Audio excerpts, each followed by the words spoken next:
Eita, 1º de abril. Já foi o dia da mentira, né? O dia da mentira agora, sabe qual é? 8 de janeiro. Dó. E você viu o que aconteceu no fim de semana? Muita coisa. Mas uma delas, em especial, chamou bem a atenção. Pergunta: como você acredita em um sistema de justiça acusado de receber influência externa? Sim, influência. Pessoas que ligam para o juiz e dizem o que ele deve fazer em relação a determinado processo. Como você pode acreditar na decisão do magistrado e da justiça como um todo? Como? Ainda mais em se tratando de colegiados de alto nível, como é o caso do Superior Tribunal de Justiça, o STJ. E não somos nós que estamos dizendo isso, não. Apenas estamos analisando o que foi publicado amplamente pelo jornal O Globo no fim de semana, no domingo. E o que disse o jornal? Que a primeira-dama, dona Janja da Silva, teria ligado para o relator do caso Robinho, o ministro Francisco Falcão do STJ, para pressioná-lo a aceitar a condenação da Itália para que o ex-jogador cumprisse pena no Brasil. De acordo com o jornal, a primeira-dama ligou pessoalmente e ainda também teria feito lobby com os outros ministros. Mas o que é isso? Na coluna, o jornal diz que o voto do ministro relator já estava em sintonia com o que queria Janja. Ou seja, que o ex-jogador Robinho cumprisse pena de 9 anos no Brasil por crime de estupro na Itália. Mas isso é mais sério do que pensávamos. Se for verdade mesmo o que o jornal disse, isso é muito grave. E por quê? Porque demonstra a capacidade do Estado de intervir na decisão da justiça, ou que pelo menos tenha a intenção e que se ache no poder de conseguir. Caso contrário, nem se daria o trabalho de ligar.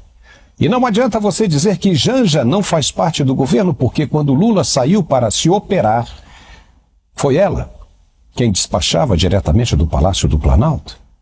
O que faz a primeira-dama, entendendo tudo isso como se fosse verdade, pensar que tem o poder de interferir na decisão de um magistrado? Senão a segurança de que o poder, acima de tudo, está em suas mãos, está sob seu inteiro controle.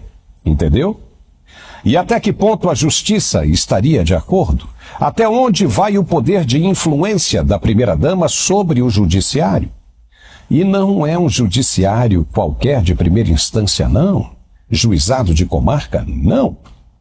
É o Superior Tribunal de Justiça, um passo antes do STF, que é a Suprema Corte. Se a condenação do marido dela foi anulada por suspeita de influência externa na decisão que culminou com a prisão dele, não seria essa a mesma situação? Os advogados de defesa do ex-jogador podem, inclusive agora, tentar anular a condenação, como aconteceu com Lula, apenas por suspeita dos juízes que analisaram o caso. Entendeu agora a gravidade dessa situação? O jornal falou que, por coincidência, o voto do ministro relator Francisco Falcão estava na mesma linha do raciocínio da primeira-dama. Mas e se não estivesse? Mas o que fez ela acreditar que poderia ligar para um magistrado e pressioná-lo a fazer o que ela queria? Como fica agora a segurança jurídica?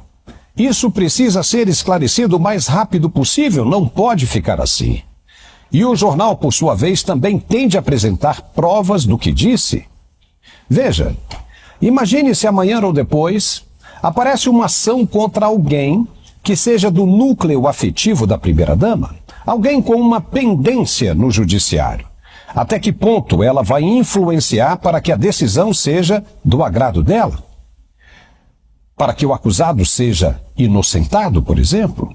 Qual o nível de interferência que ela consegue exercer sobre um magistrado de um colegiado como o STJ?